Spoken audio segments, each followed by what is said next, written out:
Welcome to episode 4 of Platform. Today we're talking to Blake Bird. Blake is one of the longest standing members of the London skate scene. He has been around for as long as I can remember. Seen him just as a tiny little guy in Unity magazine. He has pretty much attended every event there is in the UK for the past at least 2 decades.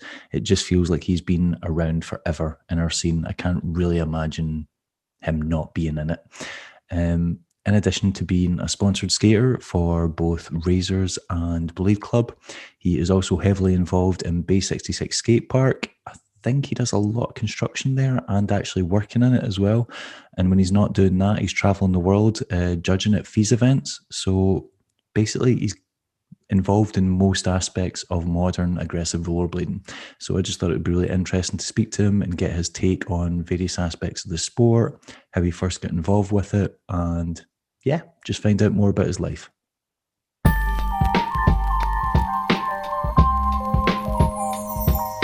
platform. The platform. The platform. The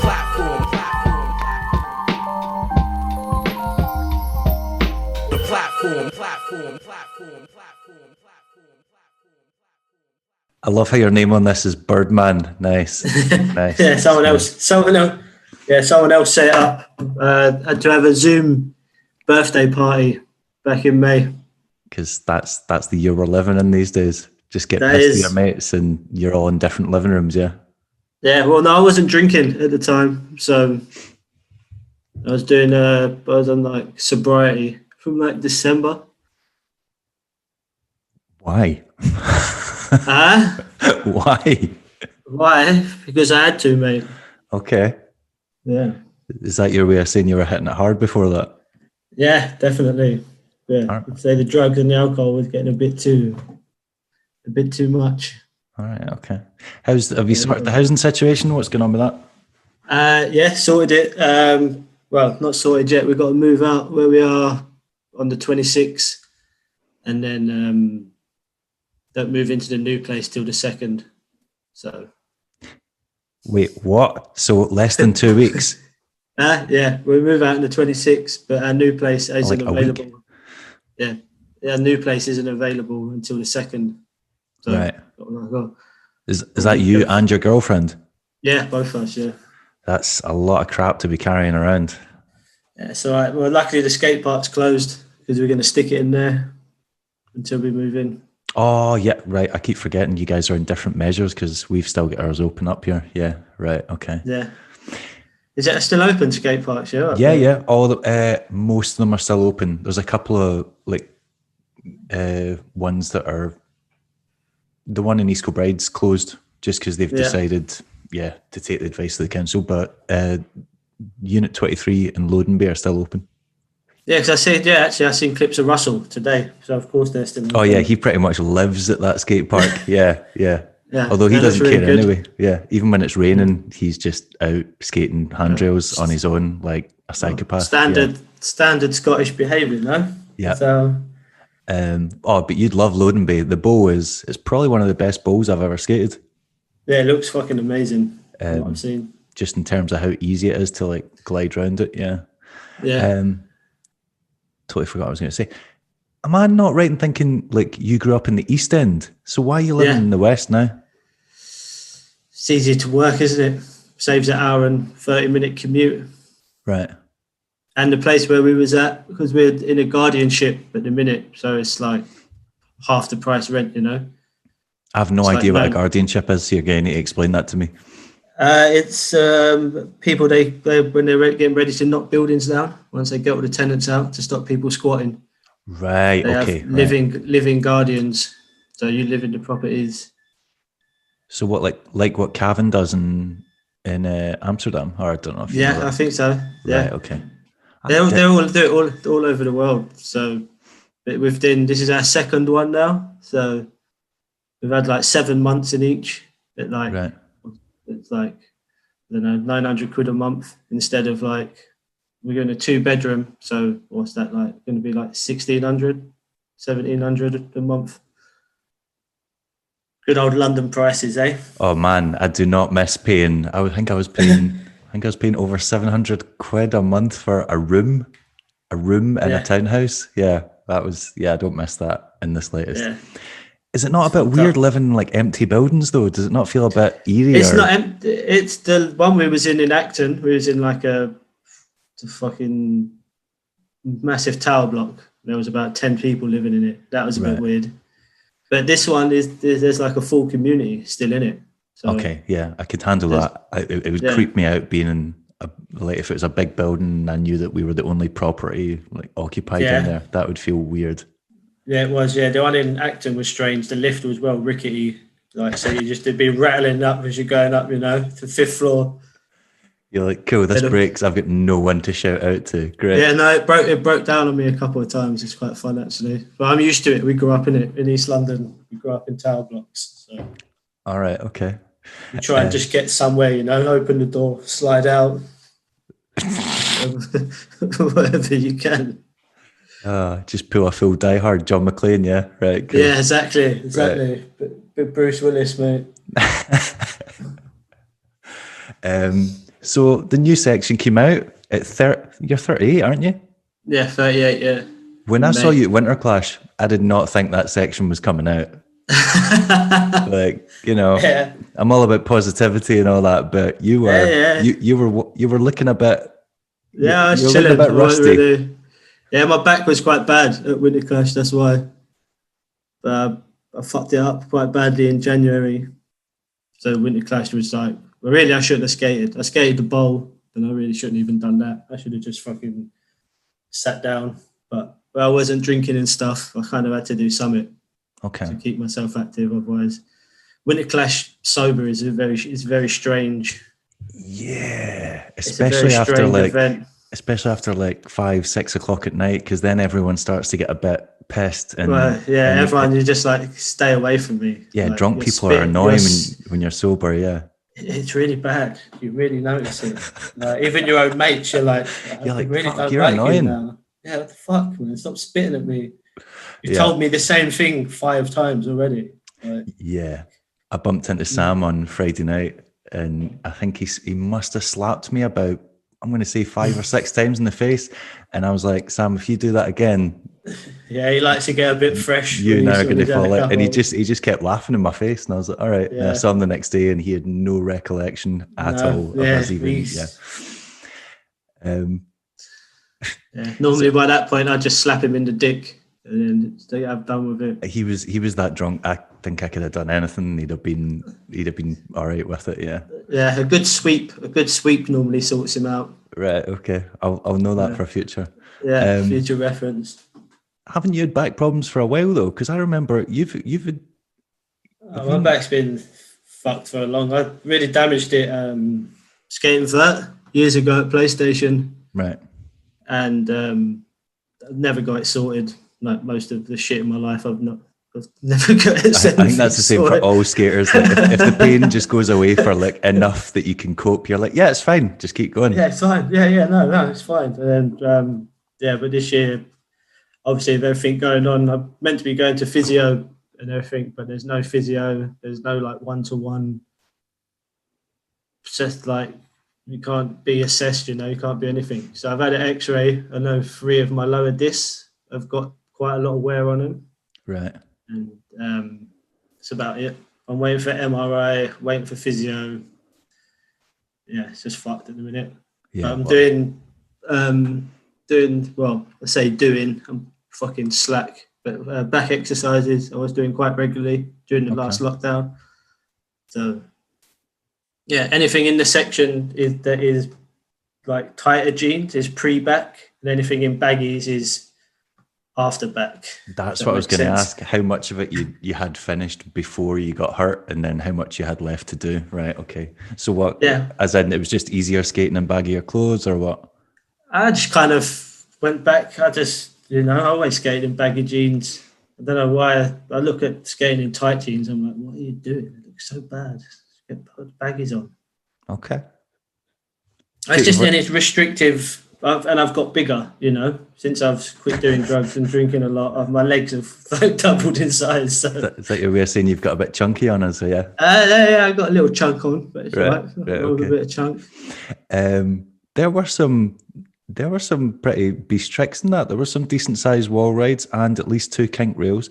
See the kink rail you did with the helmet on and it goes into the underpass. Is that the one that used to be in Unity magazine? Yeah, that's Ilford. Is it? I'm trying to remember. It's Ilford Rail. Is it? They're in How to Skate magazine that me and Matt King was in years ago.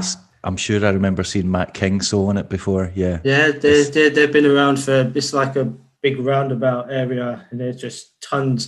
Bowers had some clips in some stuff around there. It's just, it's been part of Through Skating for years. So I thought they looked really familiar. Yeah.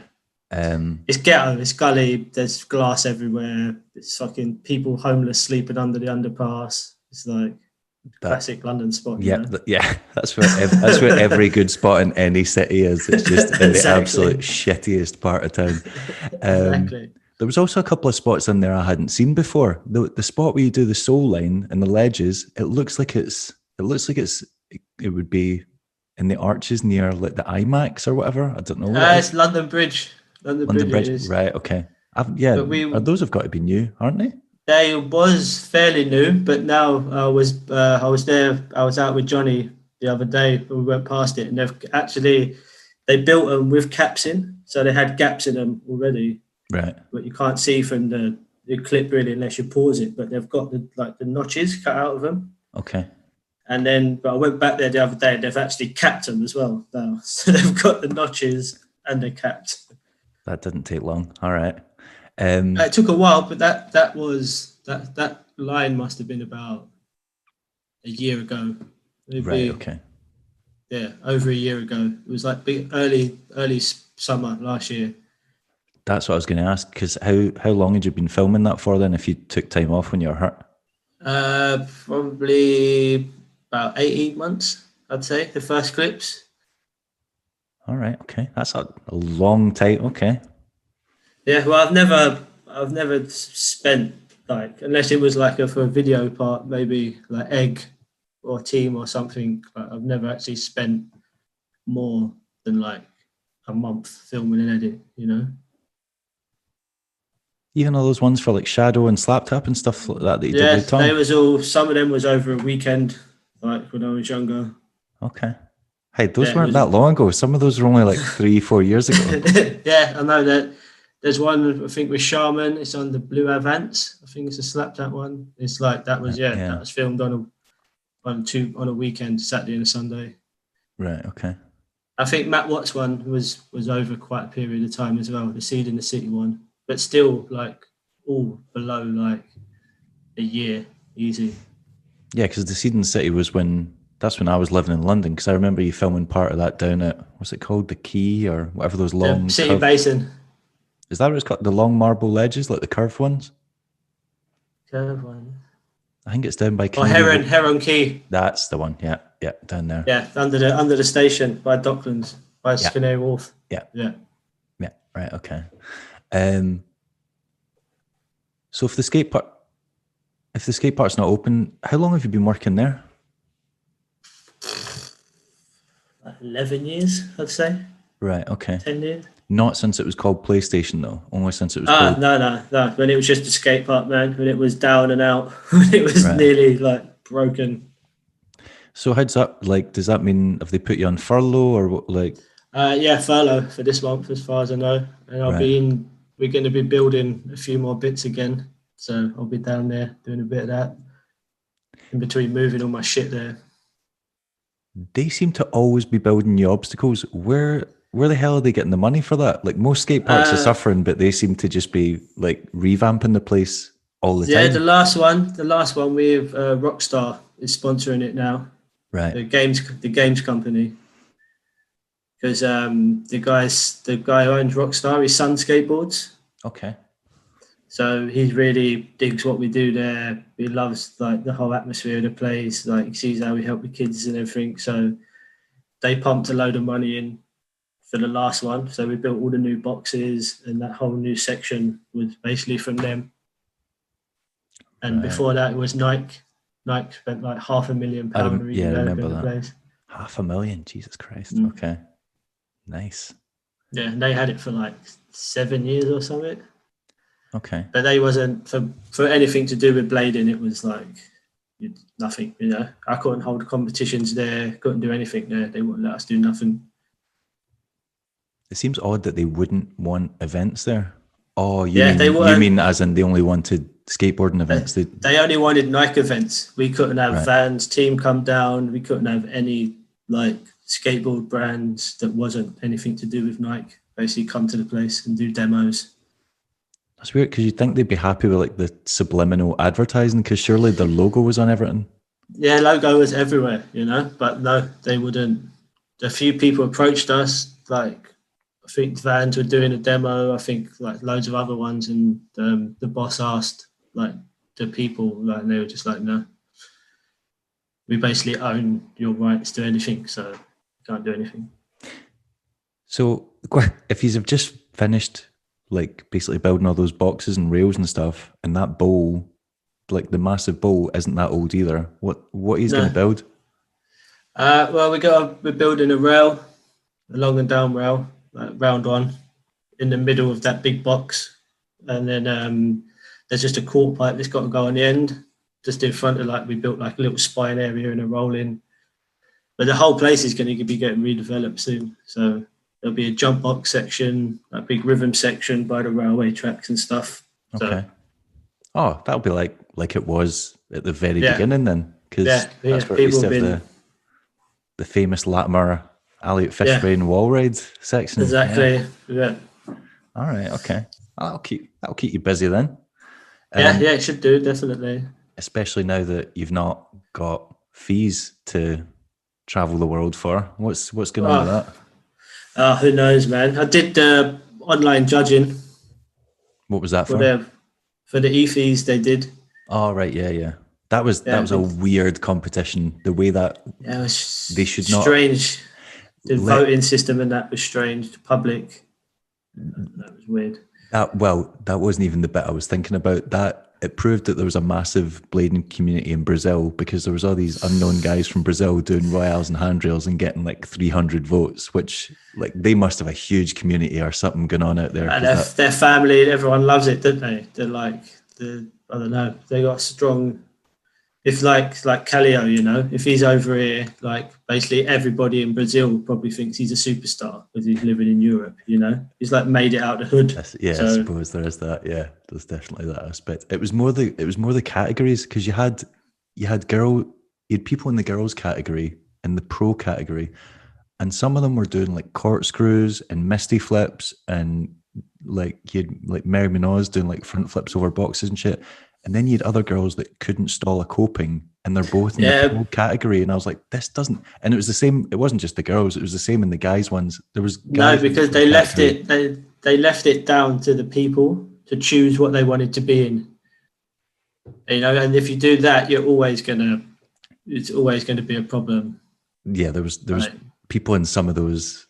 In some of those categories that had no business being in there, and they made life harder for themselves. There was some that... Well, exactly. You could have entered the amateur and done quite well. Yeah. You could have actually won something. Could have gotten the top 5 instead of getting annihilated. Yeah, exactly. Instead of coming last or something. But I don't know. If they want to put themselves there, it's up to them. But it kind of devalues the whole... For me, it devalues the whole thing of being a pro or something, like... If you can just register yourself, like, and there's no like governing body to like. There's got to be some kind of monitoring of it. Yeah, like Yo-Yo, like for Winter Clash, you can't just turn up and be like, "Oh, I'm a skate pro." He's just going to be like, "Well, no." Like, I don't care if you're like famous in like Timbuktu, like, or you're the superstar, like. You have to skate amateur, or unless you've got a pro boot sponsor or like a will, like, or something, Yeah, that's fair enough. Or you've like placed in like FISE competitions. If you skated pro comps and placed high, he'll put you in. But if you're just turning up like randomly, you got to skate amateur. And I think a lot of people get pissed off with that. Yeah, there's got to be some kind of moderation of it. Otherwise, yeah, of course there does. Yeah, it doesn't mean anything. So there's been no update on when FISE will be able to hold another event, or they've like not talked about it in any way? There was meant to be talk of Japan still happening in China this year, but I assume that's out of the window now, as far as I know. So depending on what happens with this world travel stuff, it's probably, I can't see it happening at least till summer next year or something. Right. I was just, because when Joe put up his post about, because he's obviously out at that Barcelona event, and then I'm sure he put like a Mexican flag or something, went Mexico next stop, and I was just wondering if that had anything to do with FISE, or if he's just continuing he's just on his solo jollies, man.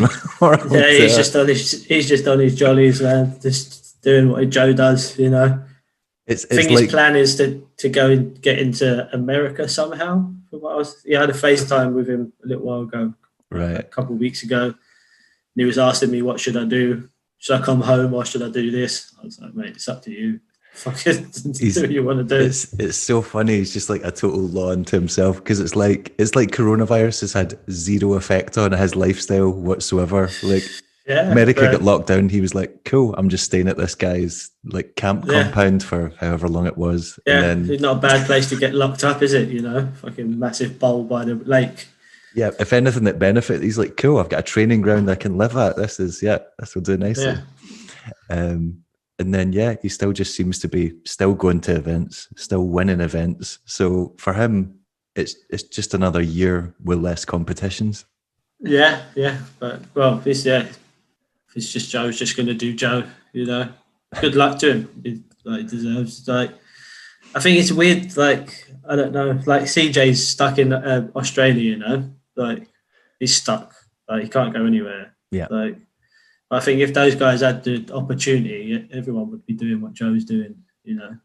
Oh, yeah. Like, yeah, if you weren't confined and, you had the option, of course, if you don't have anything holding you back, it's got to be tough for CJ, because I'm sure he's got a missus as well, and she's probably back home or wherever. Yeah, she's in France, I think, and he's in Australia, and there's no go between any of those countries at the minute, so it's pretty fucked up. So asking you about your future plans basically makes no sense whatsoever, because you don't have any future plans, because there's nothing you can plan for. Moving, taking a shit in a couple of hours, maybe that's a future plan. Cooking dinner tonight, having some lunch. It still seems like everyone's really active in the London scene, though. Like, I think the first one we took pretty seriously, you know, like all of us. Like, I didn't left the house to go shopping, you know, and maybe go on a little recreational skate with my girlfriend. Like, we all more or less did. Well, majority of us did like 8 weeks or something. Like, no socializing. Yeah. But then it's just the guidelines, you know. They're just, everything's so flimsy. Like, with the rules on what you can and you can't do. Like, you can go out, but don't go out. Oh, well, maybe go out, but don't stay out too long. Like, so it's like, go out and exercise. Don't go out, but don't go out and see. Like, you know, you could go to the pub, but you couldn't go to the hospital to see your dying relative. You know, that's what makes no sense to me. It was a lot simpler, and it was just like, stay at home, only go out for food and exercise. That made sense. Yeah. But then when it was like, oh, you can go out, but you can only meet from like one other household, and it has to be 6 people. And if it's outside, it can be like 8. But then that's just, no one's going to be able to keep track of that. So yeah, it's just, so now I think everyone's like, well, we've done however many months we've done of it. Like, none of us have really had it. Like, Johnny got it. Like, so Johnny's the only one out of all of us that kind of been sick or been tested for it, you know? Okay. So, but then I guess it is one of these things that it's going to have a much lesser effect on people that are young and active. So, well, yeah, but if you get it, you're going to get it, you know? You're going to feel sick for like a couple of weeks, or you're going to, like, your energy levels are going to be toast. Yeah. But I think we've handled it so long. Like, none of us are going to the pubs, you know? Well, I wasn't. Like, we wasn't out drinking or like doing stuff. So we were just out skating. Like, the Thursday nights we're getting pretty mental, like the skate park. Well, that's because every 30-something-year-old blader has rediscovered their skates, or found them in the back of their cupboard or something. Yeah. Yeah, it's insane. Like, it's like, I don't know, 50, 60 rollerbladers, you know, that all turning up to a session. So, well, are we in the early 90s again or something? Yeah, that is quite a lot. Yeah, we're starting to get like up to 20 people on a Thursday night at Unit 23, and that seems like a lot, because it used to be there'd be like 4 of us, maybe. Yeah, exactly. That was it. Like the tight knit, like little community. And sometimes people show up, and you're like, "Who the fuck? Who are you? Who are you? Who are you, mate? Where have you been? What's your name?" No, exactly. Yeah. It's weird when someone shows up and you don't recognize them. You're like, all right, okay. That's like this. Yeah, it's like that on a Thursday. Like people just turning up. You're like, right, mate. Like, I used to skate back in the day from so and so. Like, cool. Nice one. Like, let's go. You're like, cool. It's just like looking on UKBC now. It seems like every day someone's like, quit rollerblading for 20 years back, and like, it hurts. And you're like, yeah, funny that it always hurts. You just forgot. You just forgot that it hurt. You're just younger and you bounce better. Like, I kind of believe that it still hurt back then. You just were young and stupid, and as you've got older, if you keep skating, you're just familiar with that feeling. Like you're familiar with like, the dead leg and the sore balls and the sore I don't know, man. You get a shinner, man. You're never familiar with a shinner. You're still like, oh no, it still hurts. It still hurts like fuck. Yeah. Yeah. And it does take longer to recover now. Yeah. One to the hip or something. You're like, oh yeah, fuck it. That's normal. But you take a shinner, you're like, oh, you're never used to that, man. That pain. Reconsidering your life choices, you're like, I don't know if this is for me. Exactly. You got a big dent with like all white stuff hanging out your shin. You're just like, oh, I think I might be done. But yeah, people in like the London guys, Leon's put out that massive part this year. James put out the part this year. And then, well, from what I hear, John's basically given it up and heading back to, is it Reading? He's going to be going back to Reading, he's got a few projects on the way. Well, I know he's doing Sam Croft's new. Yeah, he's doing Sam's. He's got one. He's got a bowl one, like a skatepark one with Joe that he's doing as well. I thought he'd released that for Joe's FISE part. No, that was just some of the clips. That was just parts, man. There's a lot more wilder shit that's ready to come out. Right. Yeah, stay tuned for that one. That one, from what I've witnessed myself, like it's pretty fucking legit. So I had a pair of skates for sale, and he was like, "Man, if you sell me," I'd already sold them to someone by the time he messaged me, and he went, "If you screw that guy over and sell them to me," he's like, "I'll show you Joe's part."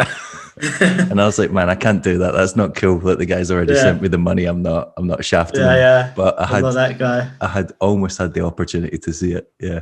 But then when the FISE thing came out, I thought, oh, that must just have been those clips. But if there's loads more, then that's... Oh, man, that little bowl thing that was nothing, man. That was them just like trying to wing their way into the finals, and then the real shit would have came out. But right, okay. He was never going anywhere with that edit, man. I said to him, I was like, mate, so what is this? Like, they did look, especially considering what we've seen Joe do the past like few years at events, you're like, that it looked very tame for him. Well, him and Kudo, you know, they both were like, oh, I'll just put this in there, like, and try and do something. And then like Joe kind of understood it was going nowhere, but Kudo kind of like threw his toys out the pram.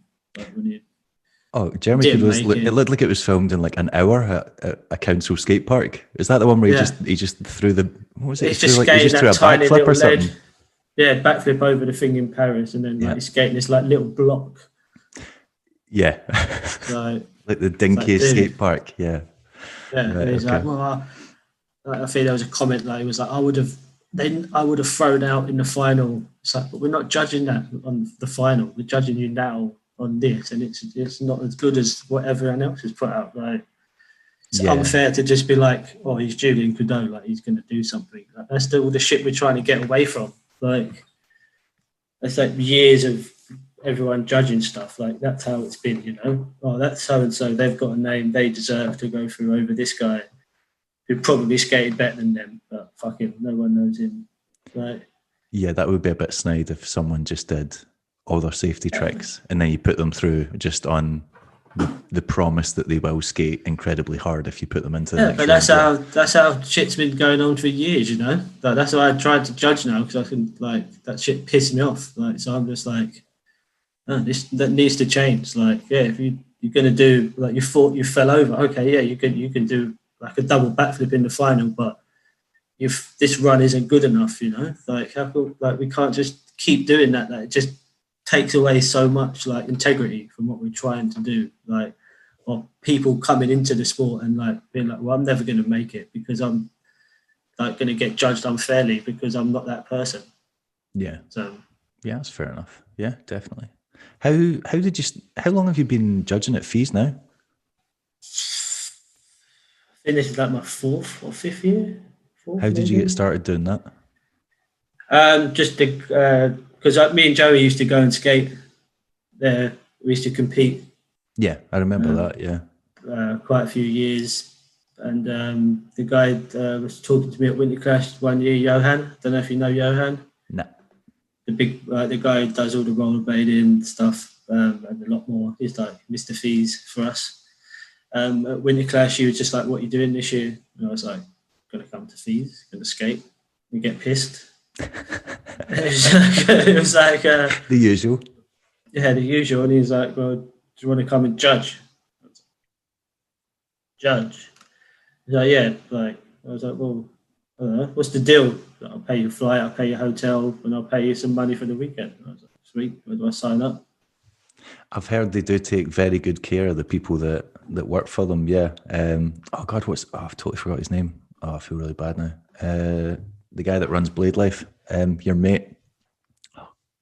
Not Blade Life. Blade Club. Blade Club. Oh, AJ Stein. Yeah. He was saying, he's like, yeah, they take good care of us whenever we go to events. Yeah, he loves it. Yeah. I mean, they put us up in like nice hotels, feed us all for the day. If you don't want it, you haven't got to spend any money. You just, if you want to buy booze, buy some booze. That's about it. But yeah, all of that. They look after the riders as well. The riders get free hotels. Like if you're on their register, like they don't have to pay for accommodation at their spots. Okay. So you get a hotel if you want to stay longer, you can pay extra. You can pay for the days on top, or you can find your own place. Like they will pay your flight there and back. That's got to be the only event in Bladen that does that at the moment. I mean, I know Winter Clash pay for some people to fly out to events, like people that they want to do, I don't know, if they want them to do like the panels or stuff like that, or do night or things, or particularly big skaters. But for the most part, I'm pretty sure FISE is the only one that does it. Oh yeah, and they do a lot with they did like with the World Roller Games. Yeah, they was a big part of that, so we judged for that as well. And then did the Chimera Games. Went to Japan in January. You went there for that, right? Okay, that must have been wild because that's the biggest prize pot. And then for someone from Japan to win it, that place must have just went like. Yeah, it was weird. It was like I just want to say like an island with an airport and a big like industrial building for event spaces. Okay. So it wasn't like in Japan, I'm like, oh, sick, I'm going to Japan, sick, and then walk around and like get some sick food. And then I was on an island with an airport and a big industrial unit and a few hotels. What's this place? Yeah, what is that? Oh, so I'm stuck here. Oh, so I'm eating out at 7-Eleven every day. Cool. Because it's not far from where Soichiro lives, and he lives in like a small seaside town. Yeah, from what I can gather, I've never been, but yeah, well, the whole format of it was because they had one in Tokyo last year, but it got cancelled due to the weather. Right. So the prize money rolled over to this one. That's why it was so big. Because up until the event happened, I was like, that's never getting paid out. You just see these things where they're like, oh, we're going to pay you $1 million. And then... yeah, $88,000 for the winner. Yeah, like, really? And okay. But for that event, this is the thing as well, they paid for all the riders to go. And they paid them $1,500 just for turning up. Right. So every rider got $1,500 handed to them basically in an envelope. Not bad. When they turned up. So that's why Nick ended up staying for as long as he did, because he just had money. Right. So he just went to Tokyo and travelled around. Like, I knew something was up when Frankie Morales showed up at the event, because I was like, he doesn't, like, he is, not very involved in blading anymore, doesn't put out sections anymore, doesn't really attend events. When he was going, I was like, he's either really, really wanting that prize money and thinking he's going to win it, or something. I think everyone had ideals in their heads, if they could have won it. Like, I feel really bad for CJ because he pulled a muscle in the back of his leg, literally 5 minutes before the competition started. I saw him saying, or did it not happen? Did it not happen like the qualifying run or something, or he did? No. It was just literally before anything even started. Right. He just went to do something. It landed funny, and that was it. He was out. Like, he'd done the qualifying. It was just before the finals. Ah, right. Okay, that must remembered it wrong. That would be brutal. Especially when that's your thing. If you're like used to competing at that level and you have been recently, and thinking, I've got a really. He was on fire, man. He definitely had a strong chance. Format was really strange though, as well. So was it not like a 1 against 1? Was that? Yeah, it was 1 against 1. No, it was 1 against battle, 1 against 1, and then they had 2 runs in the thingy, and then it was 3 runs in the final. So you basically had to do 3 lines to better your other guy, So you had was it best score counts, or was it each one goes against each run? Yeah, each one goes against each one. Oh, that would suck. What if you land all your stuff in the first one? You're like, exactly, and then they're like, you've got to do 2 more, and you're like, no, that's all I've got. Like that's it. I'm done. No, I'm cool. You just saw my best stuff. So they had to raise the level every one, So. Sergio, he killed it. He was on it, and I think he was quite an underdog. I think everyone kind of had eyes on Yuto. And like Joe, like even Nick can pull out stuff in that situation, Oh, well, he's got like all the circus tricks, locked down. He can just throw the flat spins and the flips and stuff whenever, and he can tap dance on rails anytime he wants. Yeah. Yeah. Well, the thing, the warm up they didn't get much warm up, so that's another thing. But also, it was quite surprising because you had like Nigel Houston and all of those guys, and it was the same prize money for every sport. So like BMX, blading and skateboarding, all the same money. That's what made me suspicious. See, when it was like, rollerbladers are going to get the same money as Nigel, and I was like, are they? Fuck. Like, that just doesn't. And if Nigel finds that out, he's going to be pissed. He's like, wait a minute, you're paying me the same as rollerbladers? Like, he's it. Yeah. He's like, I don't earn rollerblader money. Well, that's it. But everyone was in the same hotel. But everyone was all chilling together. Like, it was good. Like, majority of them are cool. But he's Nigel Houston. He earns millions of dollars. Like, I love how you just went. The majority of the skaters were cool. But then you say like you get some rollerbladers that are dickheads. So that's like saying everyone's a dickhead, man. There's dickheads in every sport. If you're a dickhead, you're a dickhead. And even in every walk of life, man. There's everyone. Dickheads everywhere.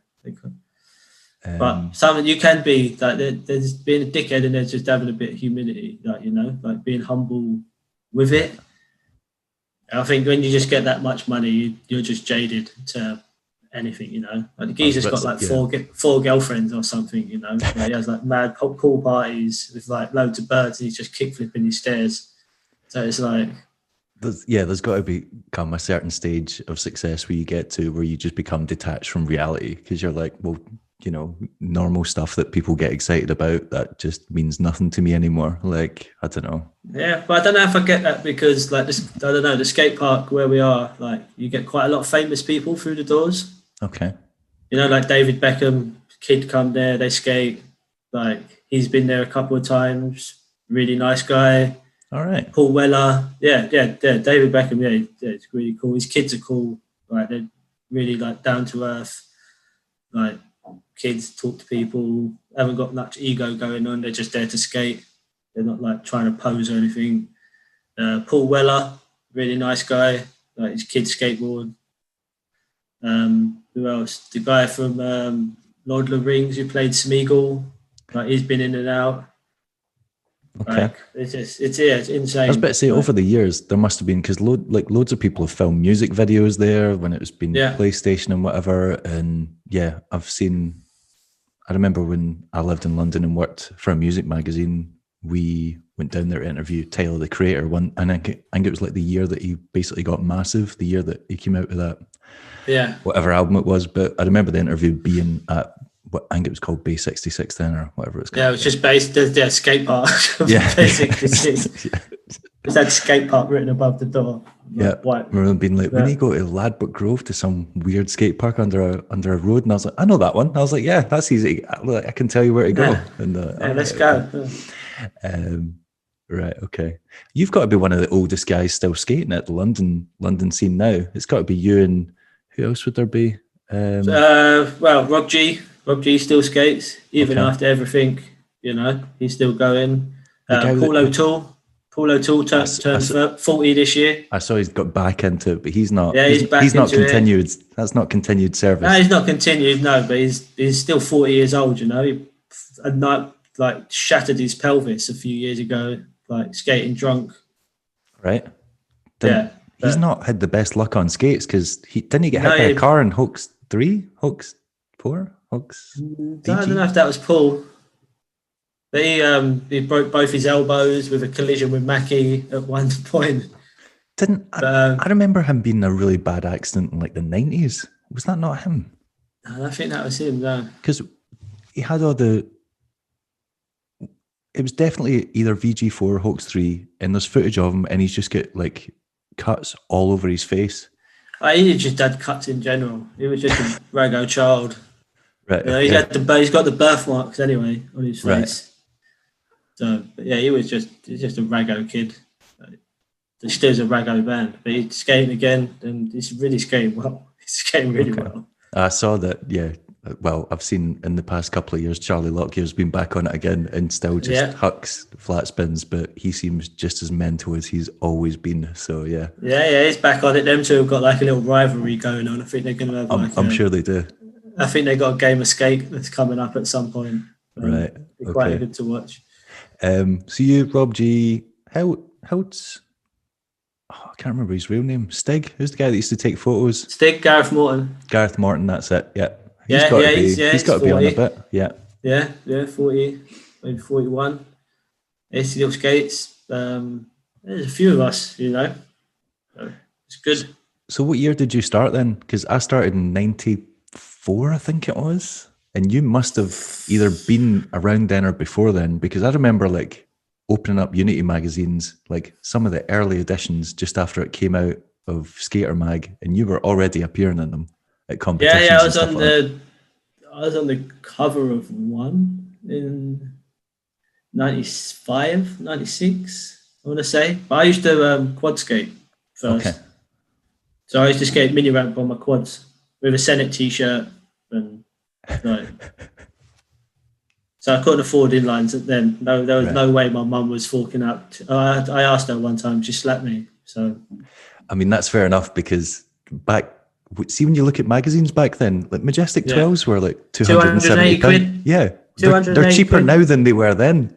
Yeah, of course they was. It's fucking same plastic. They better be cheaper. But they've went the opposite direction of inflation. By those standards, they should be at least 400 quid.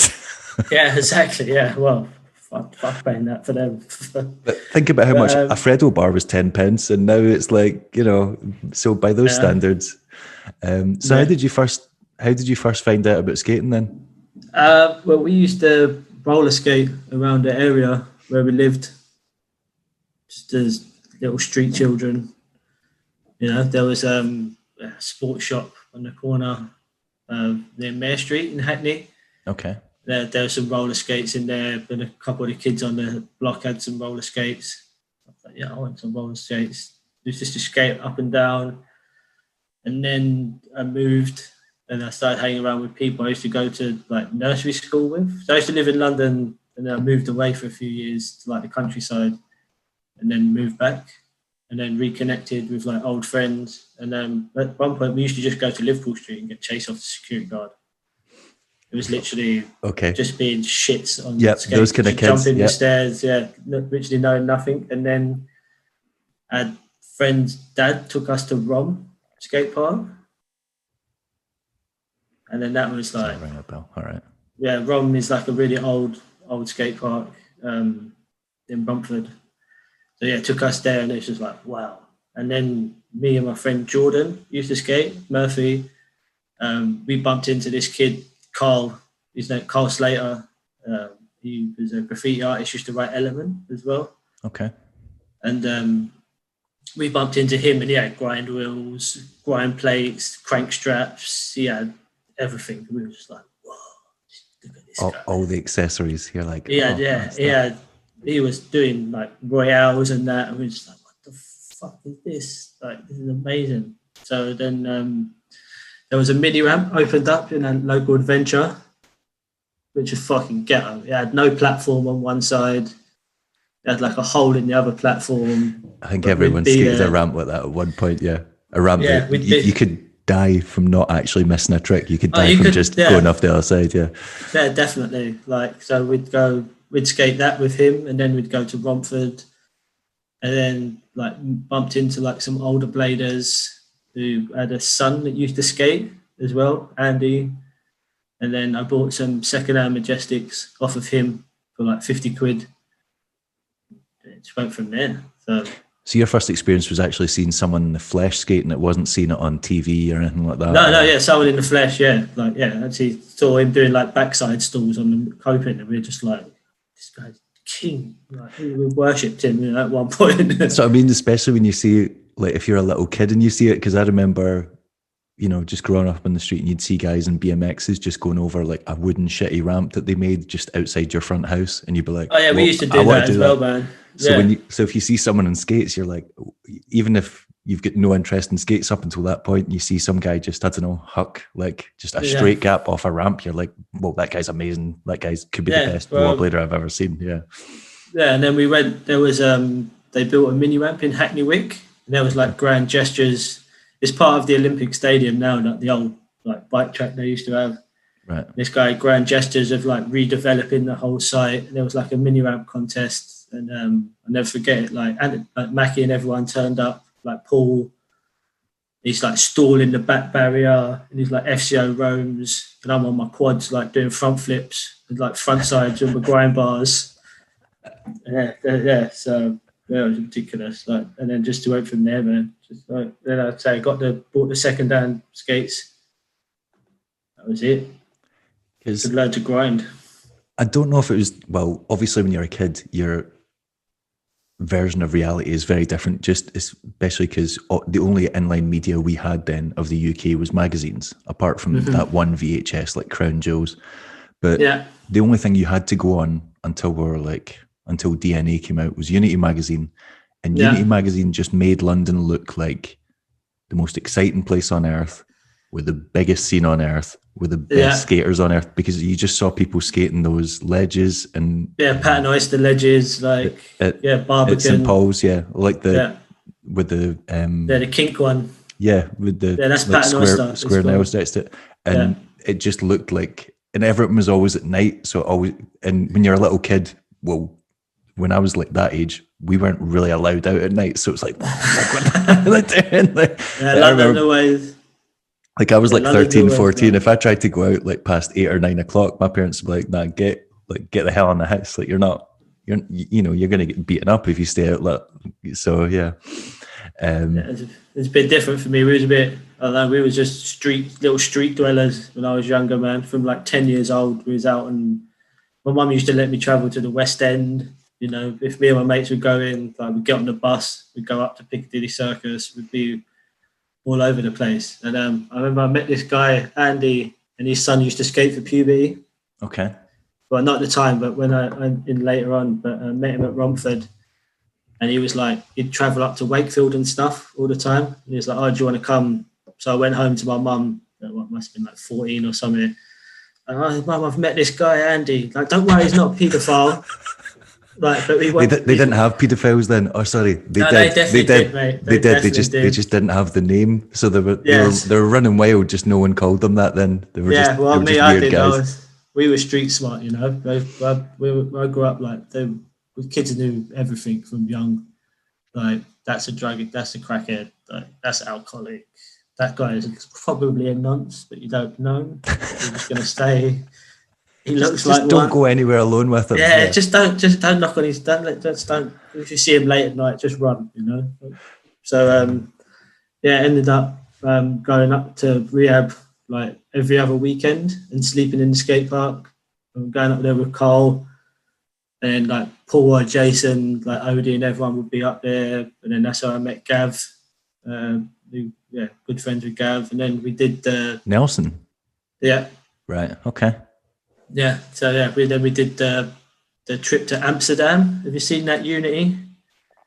When there's a big, it's like for the NIS in '96. Oh yeah, I remember. Yeah. Yeah, and there's a picture of like Paul O'Toole dancing in like a tiny pair of like Nike shorts, which were mine, and he borrowed. And the size difference between us, So. Right. Okay. Yeah. So with Gav and Doc and everybody. So yeah, from then '96. I suppose I was deep in it. Right. Fair enough. Yeah. Okay. Yeah, a long time.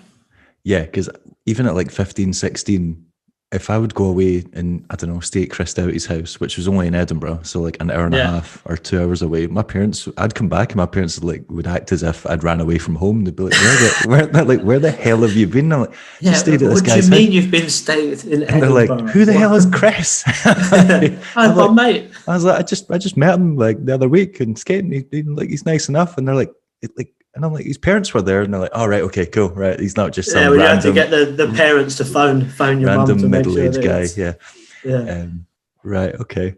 So when you were skating, then there was obviously must have been one of the younger guys. So who were like the older guys in the scene that everyone, I don't know, looked up to then? Paul O'Toole, Anthony Mackie, like Felipe, basically the Roadrunner crew, Simeon Hartwick. Did Paul skate for long? Because it felt as if he was in and out quite quick. It didn't feel like he was part of the scene for that long. Anthony Mackie obviously went on to be massive and win loads of events. Yeah. He was sponsored by K2. I remember that. He was ready to. If he had it's London. People have hard lives. People can one decision you're down a different route to somebody else. So. It's hard, if you haven't got family support or like a strong, like, I don't know. For me, I was lucky. My mum always supported what I did. She never really she didn't come to events and stuff. But if I wanted to go somewhere, she'd give me the money and she'd let me go. So that really helped, But if you haven't got that kind of support, then nothing's really going to work. There's only so much you can do as a child, before and the street becoming naughty. In London is quite easy, Oh yeah, doing stupid shit, hanging around with the wrong people. And back then, like a lot of people didn't encourage you to be a skater. If you was a skater, you were like, I don't know, like you was a pussy, Well, yeah, you're doing that for you with the pussies, like like people I grew up with, they'd like want to rob my skater mates. They'd be like, oh yeah, can we rob them? I'm like, no. Can't do that. Or like because I'd have like the weekend they wasn't allowed to come and chill in my bedroom and smoke, it's because I had some skater mates around.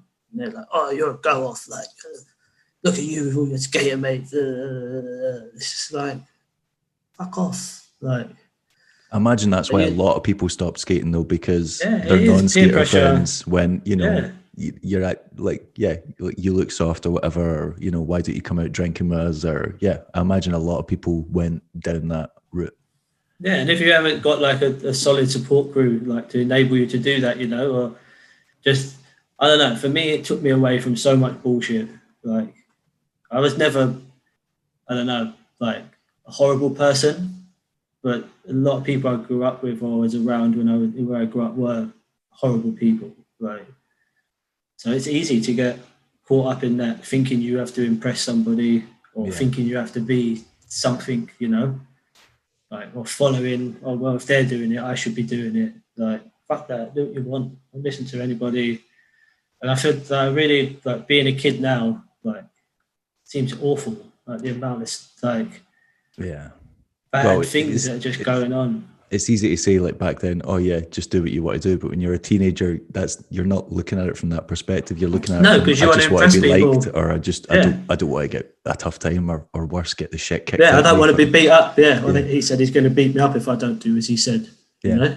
But now it's even worse because now you can be bullied from inside your house from your exactly. phone. Like someone can exactly. they can torture you here, on your phone. Yeah. It's like insane. Yeah.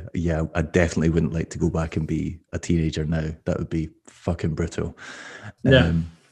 So growing up in that era, it was like Mackie and Politul and those guys. So who do you think, looking back, being now one of the oldest guys, do you think were like the most influential Londoners? Like who do you think left the biggest mark, or what in the London scene? Or have you been most impressed with over time? Because now you've got people who are part of the London scene who aren't even from London. They're just, people refer to them as London. Like people think, oh, Sam Crofts, London rollerblader. But like he's not from there. Like he's just been swallowed up by the city. Yeah, but he's left a mark that nobody else, you know. Oh yeah, like, definitely. He's come to London and he's like stamped his like, you know. But London's always been a weird community, you know. Like it's always been too cliquey for me, like the London scene. Even when I was younger, you know, because I never skated with like Leon and everybody, like when they was making like Lords of Movement or the Faculty or like their little crew they had. Like I was never part of that. But I thought you were more like park skating then than street skating. I skated street, you know, always like I just skated whatever. But I enjoyed everything, you know. I skate vert, I skate park, I skate street. Like ended up in Daily Bread somehow. Like I remember that. Yeah. I remember, yeah. Yeah, and the guy was out taking pictures of Matt King that day. And then Matt was like, oh, this guy's over, do you want to come? They was like taking pictures around the side of St. Paul's, and I was just waxing up that spot just on my own. He just came round. He's like, oh, can I take a picture? If you want to take a picture, yeah, it's fine. Like, didn't expect anything of it. Quit skating, went and like partied and done stupid shit for like a year, 2 years, and then like had an epiphany like early one morning in some random house. It's like, is this really what I want for my life? Like, is this where I want to be? Like, I don't think. The next morning, picked my skates up, got my moped, drove to the skate park, and never looked back really from then. That was like back to blading. And then went to some guy's house one day, and he's like, "Oh, you know, you're in Daily Bread." Like, what? Like, yeah, look, just like 2 years before. Like, I was like, oh, great. That would be pretty surreal to see that, especially knowing, like, when you grew up in that era, knowing how significant Daily Bread is and how important it is to skaters. Yeah, and everyone, like, the boom that kind of happened in the UK with, like, Ollie and, like, James Moore and everybody, like, I just disappeared then. I was like, and then I came back and everyone's, like, something now, you know, and I'm just like, oh, sick. Daily Bread. No, I'm just, like, it is what it is. But so you never answered the question. You realise that, right? What's your question? Who do you think from London had like the biggest impact, or just the biggest impact on you, or in general? On me, in general, Anthony Mackie had a huge one. You know, he travelled the world. He had a massive sponsorship. He had pro products. You know, he laid the foundation for like a lot of people, like in London. And just in general for the UK, really, kind of put the UK, whenever you travel, you hear, oh, do you know Andy Mackie? You're like, yeah, so it's a good friend of mine, you know. I mean, the guy was a computer game character, so you can't exactly, really, you know. Once you're immortalised in that, you've pretty much sealed the deal. You're done. Exactly, yeah. So Anthony, for sure, like huge. Sean Bodditon had a really good, big impact. I remember Sean. London scene. Also one of like the first kind of, like, he was black, wasn't he? Yeah, he was one of like the first like black like skaters I remember like rising to prominence in the UK. Yeah, and if he had have moved, he would have gone on to great. You know, he moved to Bermuda. You know, he moved to a tiny little island, and he's skating again now. You know, he's got some skates. He's like putting out clips. Like, but yeah, like it's weird. London has had so many like people, you know, who just in it for a bit, or like, yeah, Leon, like he's done loads. like for UK culture and like London. He's got to be a contender for having released the most sections ever for someone from London. Yeah, especially throughout that's like 3 decades of sections. Yeah, I don't know, and like new stuff. Like I love Bauer, what Bauer does. Like obviously Crofty, the fucking lunatic. Like Neil does great things. It's really like, I don't know, the last like 2 or 3 years, everyone's kind of like spread out a bit more, should you say? But everyone's kind of coming back together, you know. And there's more sessions going on together than like in little like clicky bits. Like so, it's good. It's quite funny you mentioned Bauer because he was singing your praises a lot when I interviewed him. He was like, yeah, he basically described you as like that older guy that took care of, because you obviously get the like older guys. Little brother. Yeah, you can get the older like guys. Little brother to me, man. Yeah, they can, but that can make or break your experience as a skater because.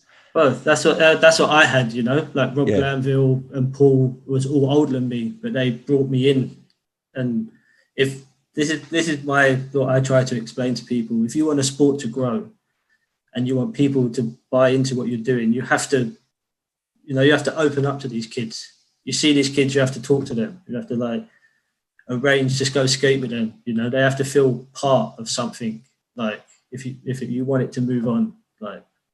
Yeah, and there's a lot of people. If you give them a negative experience, they're not going to want to keep doing it because they're going to go, "That guy's a dickhead." Like, yeah. Exactly, and this is the thing. When I stopped and I started skating again, I would just skate with all the little kids. Like Jamie Ramsey, Bauer, like Mariko. Do you remember Mariko and her brothers? So Jamie Ramsey was one of the first people I met in London. Though I met him at, was it London? What's it called? Bermondsey? Yeah. Bermondsey Skatepark? Yeah, white grounds. Yeah, one of his mates worked there or like helped open the gate or something. Yeah. Yeah, so I'd skate with all the little kids. You know, if I just want to skate. I don't matter who it's with. I skate with anybody. Like, it doesn't bother me.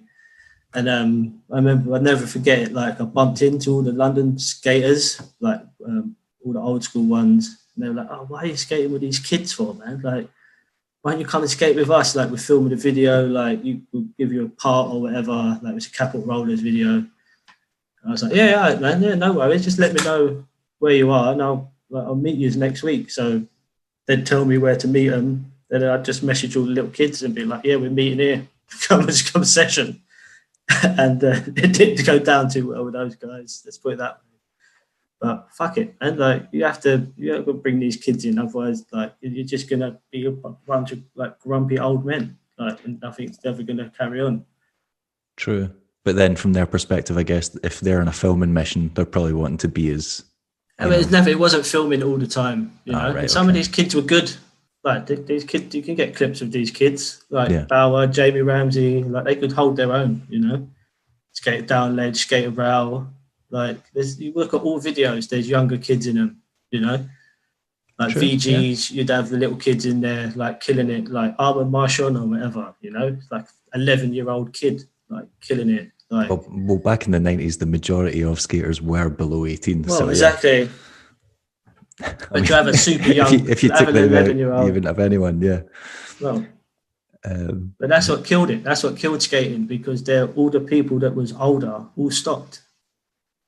So there was no follow-up generation, yeah. Yeah, if you think that the longevity is you get to a certain age and then you stop, then how's anybody else meant to see longevity in that, you know? Yeah. So that's why you have to. It's like a lot of people who rollerbladed started skateboarding because there's older people in that, you know. It's like, oh, well, that guy skateboards still. That's cool. Like, oh, I'm on my rollerblades. Like, I'm my little kid still or something. Like, that's why you have to talk to these kids. Like, talk to the scooter kids, talk to the little skateboard kids. Like, talk to all of them. Like, don't just like. So it pisses me off when people are like hating on scooters, you know, like, oh, fuck them, man.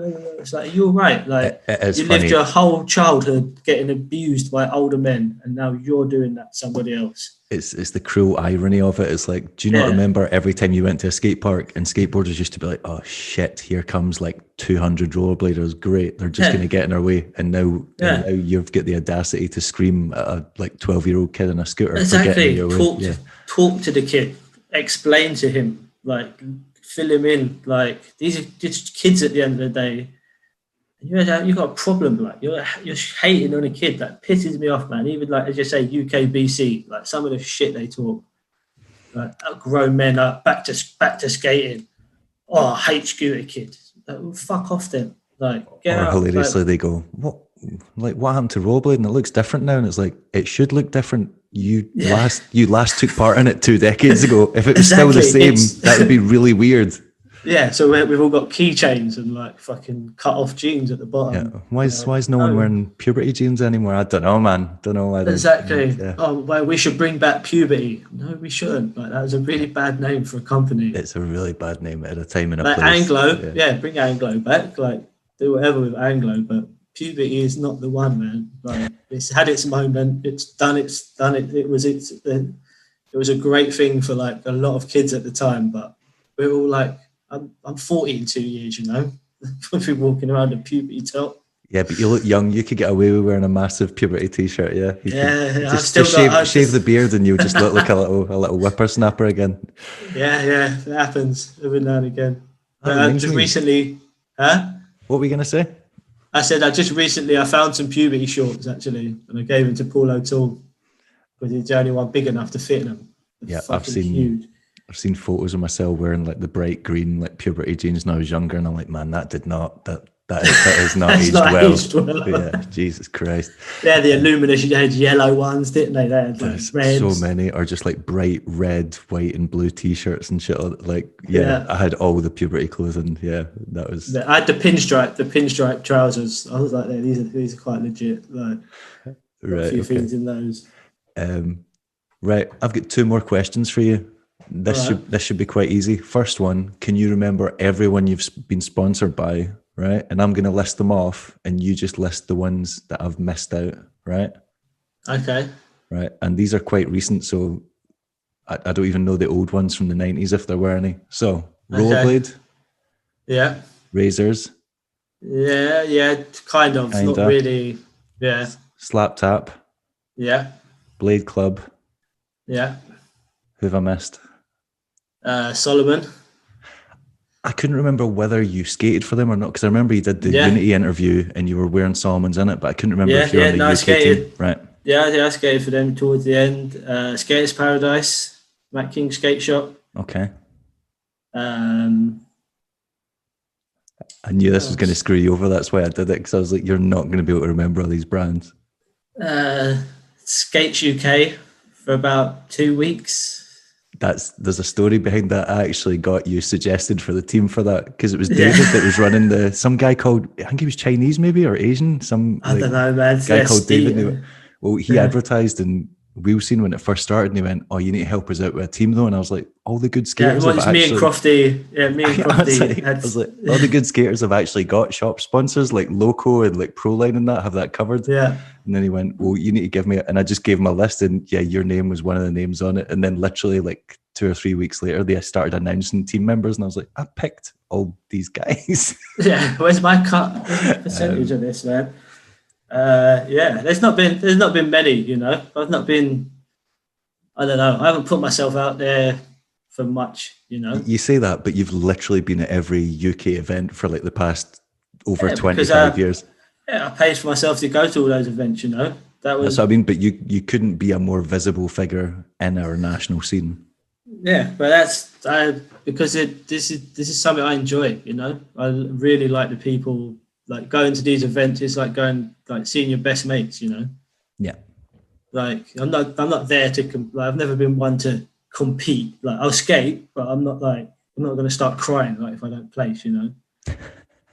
Like I'm not going to get emotional about it. So it is what it is. Like I probably skate better not in the competition than I do in the competition. Always had like the worst butterflies or like wanted to piss before you skate. Like, oh fuck, man, I really need to piss. Fuck, shit. And then that's just on your mind, like when you're trying to skate and you fall over and then you need to piss even more. If I miss this flat spin, I'm going to fucking piss myself in front of everyone. Yeah, exactly. If I land on my ass, I'm definitely going to piss myself. So like, it's just, as I say, it was something to do, you know. What else am I going to do? Sit at fucking home for the weekend? No, I'm going to spend my money and I'm going to go and see everyone. I'll probably have a really good time with my mates. Like, or the family, you know, the collective of bladers.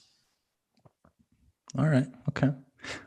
I need to go and pick my daughter up from nursery in 5 minutes. I've got one last question. This is the most important question. You ready for this? All right. What is it? What's a kiln? A kiln? Yeah. A kiln is when you're put in a situation. It's a heater. It's like you feel your skin boiling. Like it's an old tool term for an oven. So a kiln is you're in the oven. Like, I mean, I know what a literal kiln and kiln is. But that's what it is. I want to know what Londoners think a kiln is, right? Like a kiln, what do you mean? Like you're in a situation. Could be the most used phrase I ever heard the entire time I lived in there. Like, no matter where you went, someone said people can be kilned. Like, you know, you're chilling with all your mates. Like some of them might be well known, some of them might be not, and then somebody's just next to you and they're just talking the most shit, and you're just like, man, like, I'm in the heater. Like, this is a kill. Like, you want to, but he's your mate as well, and you can't tell him to shut up. Like, so it's just sat there and you're burning. You know, like they might as well just fucking close the doors and like just let you just toast away, man. Like, there's many terms for it, but when you feel pressure at one moment, the way you've explained that. That's great. Yeah, if you feel pressure like at a time, like, and you just want to get out of that situation, that is a kill. Like. That is the moment where you're on fire. I just need to leave. Like, Scotty, beat me up. I think that's get me out of here. The best way to leave this interview off, because there couldn't be a more London-centric answer ever given. Have you got anything else you want to say before we wrap this up? No, just thank you. Thanks for doing it. Thank you for all you do for blading, and long may it continue. You better not make me wait another 2 years for a full street bar. Yeah, no, there's plans for another one. Look after that back. Yeah, I am. Don't worry. There's some fire in the belly. Don't worry. Okay. Right. Speak soon. All right. Peace, Dave.